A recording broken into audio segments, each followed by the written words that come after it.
శుక్రవారం ఓబీసీ మోర్చా జాతీయ అధ్యక్షుడు డాక్టర్ కె లక్ష్మణ్ ను కలిసిన రాష్ట్ర అధ్యక్షులు సుధమల్ల ఆనంద్ గౌడ్, ఉపాధ్యక్షురాలు కందుల సంధ్యారాణి. ఓబీసీ మోర్చా బలోపేతంపై డాక్టర్ కె లక్ష్మణ్ తో రాష్ట్ర నాయకులు చర్చలు జరిపారు. హైదరాబాద్ లోని ఆయన నివాసంలో భారతీయ జనతా పార్టీ ఓబీసీ మోర్చా జాతీయ అధ్యక్షుడు, రాజ్యసభ సభ్యులు డాక్టర్ కె లక్ష్మణ్ ను రాష్ట్ర ఓబీసీ మోర్చా అధ్యక్షులు సుధమల్ల ఆనంద్ గౌడ్ నూతనంగా నియమితులైన రాష్ట్ర ఓబీసీ మోర్చా కమిటీ సభ్యులతో కలిసి మర్యాదపూర్వకంగా కలిశారు.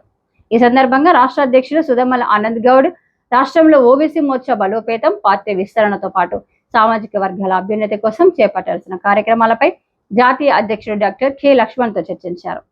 డాక్టర్ కె లక్ష్మణ్ నూతన కమిటీ సభ్యులకు అభినందనలు తెలియజేస్తూ పార్టీ సిద్ధాంతాలు, ప్రజా సమస్యలు, ఓబీసీ వర్గాల సంక్షేమ అంశాలపై సమర్థవంతంగా పనిచేస్తూ ప్రజల్లో పార్టీని మరింత బలోపేతం చేయాలని సూచించారు.